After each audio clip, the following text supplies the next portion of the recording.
دخلت امرأة النار في هرة. في حد ما سمع بهذا الحديث؟ أنا شبه متأكد أنه المعظم إذا مش الكل سمع فيه.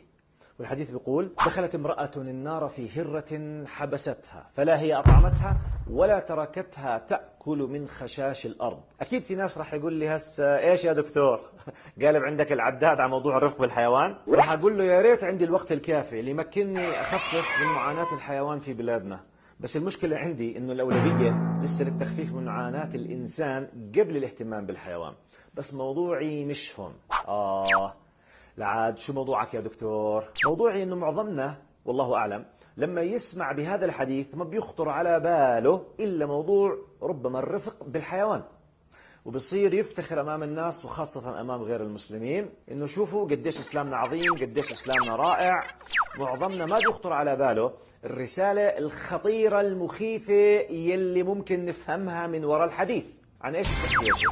جننتنا. بحكي عن اللي بفهمه على الأقل أنا من كلام حبيبنا المصطفى صلى الله عليه وسلم، واللي خلاصته: اصحك يا مسلم يا مؤمن، تأخذ بحالك مقلب وتكون مكيف أو مبسوط لأنك بتعمل كم عمل خير، بس بالمقابل في أمور بتستسخف فيها وحتى ما بتسأل فيها وما بتعتبرها أصلا أمور بتستاهل أنه ينحكى فيها. والمجتمع للأسف بأيدك أنه عادي شو فيها، الله أكبر، ولا تقول له قتل له قتيل. كثير من الأمور اللي بيستسخفوا الناس أنا وإنت فيها هي مش هيك عند ربنا أخي الكريم، هي حقيقة كبيرة كثير كثير وأكثر مما بتتصور، وفي من وراها مصايب رح تيجيني وتيجيك إذا ما قعدنا حسابها.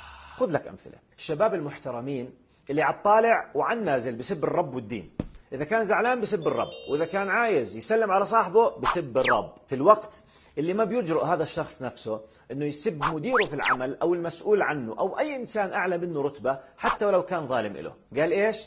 عادي يا شيخ، ما هو كان معصب. طيب وهو معصب بيسترجي يسب شخص صاحب نفوذ كبير علنا امام الناس؟ شوف حبيبك المصطفى صلى الله عليه وسلم ايش بيقول: إن الرجل ليتكلم بالكلمة من سخط الله لا يلقي لها بالا تهوي به في جهنم 70 خريفا. مثال آخر: جماعة التشريح على فنجان القهوة، قالت اللي قلت لها وحكت وسوت وجابت وودت وطويلة وقصيرة ويعدمني إياها والله يأخذها والله يوديها والله يجيبها ويختي. لو تعرف يا شو في وراها بلاوي.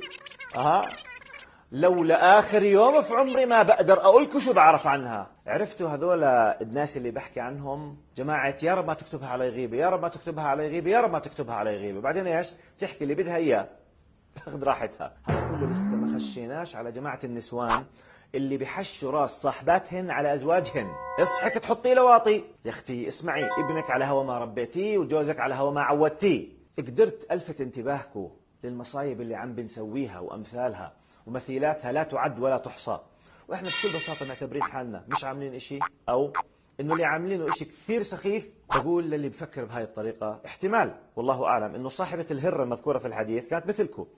بس انتبهت شو قال عنها الحبيب المصطفى صلى الله عليه وسلم؟ دخلت امرأة